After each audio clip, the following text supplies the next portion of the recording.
सबको नमस्कार। मैं डॉक्टर जफरुल्ला खान आज के इस वीडियो क्लास में आप सबका हार्दिक स्वागत कर रहा हूं। इस वीडियो क्लास में आज हम कुवेम्पु यूनिवर्सिटी के थर्ड सेमेस्टर बीए बीएसडब्ल्यू के पाठ्यक्रम को देखेंगे, सिलेबस को देखेंगे। आज इस सिलेबस में या इस कक्षा में हम कहानी संकलन नामक जो किताब है मूलचंद गौतम, डॉक्टर मूलचंद गौतम की संपादित, इस पर चर्चा कर रहे थे। लेकिन इस 28th सेशन में 28वें सत्र में या सेशन में आज हम प्रश्नोत्तर भाग देखेंगे।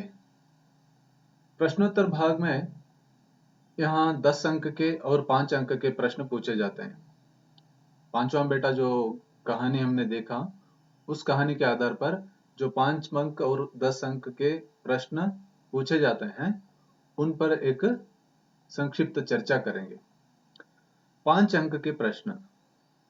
5 अंक के प्रश्न में हम देख रहे हैं, नासिरा शर्मा के जीवन और कृतियों का परिचय दीजिए। इस प्रश्न को अब क्या करना है, हल करना है, उत्तर लिखना है। वो प्रश्न का हल कैसे करना है हम संक्षिप्त रूप में यहाँ बता रहे हैं। लेखिका का परिचय, ऐसे टाइटल डाल लेना है। टाइटल डाल के उनका पूरा परिचय लिखना है। आपको थोड़ा हिंट्स देते हैं परिचय कैसे लिखना है। नासिरा शर्मा का जन्म 22 अगस्त 1948 ईस्वी में उत्तर प्रदेश के इलाहाबाद में हुआ। उनके जन्म के बारे में क्या करना है, आप लिखना है। वो जो 1948 में 1948 ईस्वी में उत्तर प्रदेश के इलाहाबाद में जो उनका जन्म होता है, उसके बारे में लिखना है। और उनकी विवरण देते हुए उनकी पढ़ाई आदि के बारे में लिखते हुए लिखना है। फारसी भाषा और साहित्य में एमए इन्होंने किया था और हिंदी, उर्दू, अंग्रेजी और पश्तो भाषा की जानकारी रखती थी या रखती है। लेखिका नासिरा शर्मा अंग्रेजी, उर्दू, हिंदी या पश्तो भाषाओं का नॉलेज रखते थे या जानकारी थी बोल के लिखना है। उनको जो सम्मान पुरस्कार मिले हैं उनके बारे में भी थोड़ा ज्यादातर लिखना है। यहाँ हम संक्षिप्त में बताते हैं। साहित्य अकादमी पुरस्कार, व्यास सम्मान, महात्मा गांधी सम्मान इत्यादि सम्मान पुरस्कार उनको प्राप्त हैं। अब अगला टाइटल है रचनाएं। लेखिका नासिरा शर्मा की रचनाएं हैं। पहला उसमें हम देखते हैं कि कहानी संग्रह। कहानी संग्रह में हम देख रहे हैं शामी कागज, पत्थर गली, संगसार, सबीना के 40 चोर, खुदा की वापसी, इंसानी नस्ल इत्यादि उनके कहानी संग्रह हैं। उनके उपन्यास हैं 7 नदियां एक समंदर, शालमली, ठीकरे की मंगनी, अक्षयवट, जीरो रोड इत्यादि नासिरा शर्मा जी के प्रसिद्ध उपन्यास हैं। आपके नाटक हैं दहलीज, प्लेटफॉर्म नंबर 7 इत्यादि। आलोचना ग्रंथ इनका है किताब के बहाने। इस तरह क्या करना है, उनके जीवन परिचय के साथ साथ उनकी रचनाओं का भी सम्मान पुरस्कार आदि का परिचय भी देना है। इसे ये 5 अंक का प्रश्न होने की वजह से इसे 1 से 2 पेज तक लिख सकते हैं।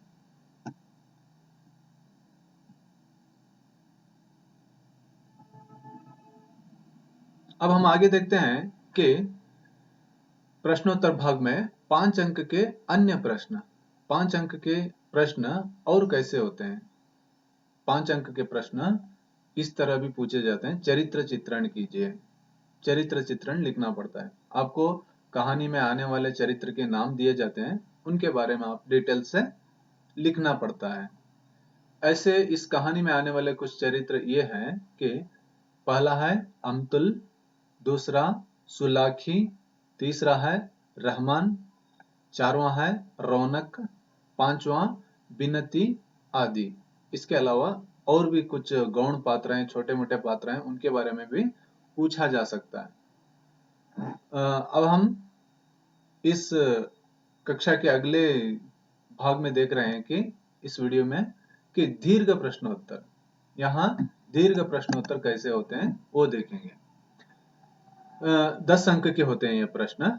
अब पांचवा बेटा के कहानी के आधार पर देख सकते हैं। तो प्रश्न ऐसा आता है, पांचवा बेटा कहानी का सारांश लिखकर उसकी विशेषताएं बताइए। इस तरह पूछा जाता है। तो आपको इस तरह के प्रश्न का हल कैसे करना है हम संक्षिप्त में बताते हैं। पांचवा बेटा कहानी का प्रमुख पात्र अमतुल है। वो एक आस्थावान मुसलमान औरत है, ऐसे उसके बारे में लिखना है। कहानी के आरंभ में वह झुंझलाहट में दिखाई देती है। वह बहुत गुस्से में है। और क्या लिखना है, इसी समय एक कौवा उसे क्रोध दिलाता है, जूती निकालकर कौवे पर फेंकती है और कोसती है।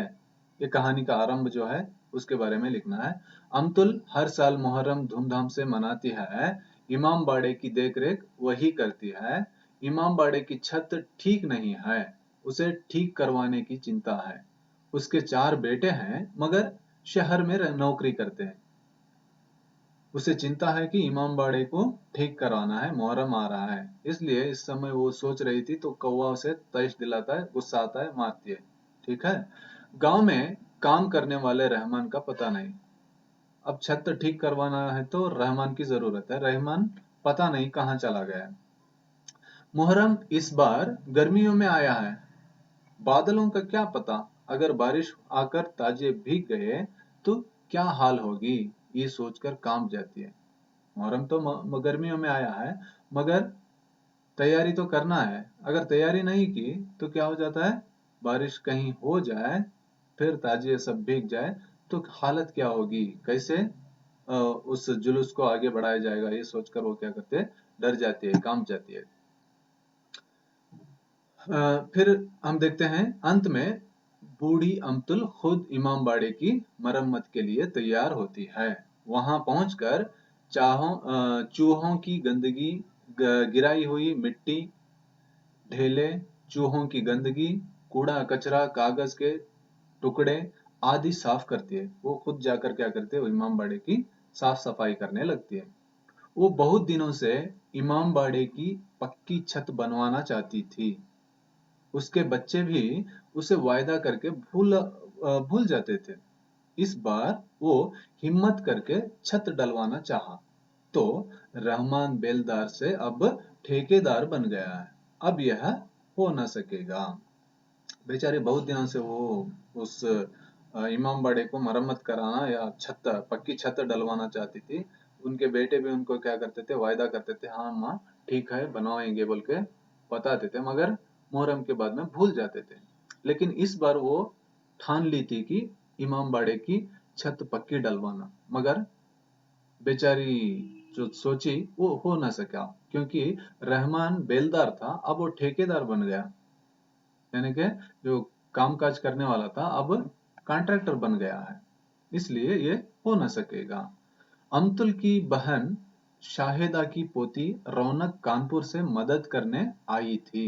दोनों मिलकर इमाम बाड़ा धो पोछ कर दरवाजे, चौखट, खिड़कियां सजा देते हैं। दोनों मिलकर क्या करते हैं, इमाम बाड़े को धो पोछ कर खिड़कियां, चौखट सब सजा देते हैं। इसके बाद जुलूस का आरंभ होना है।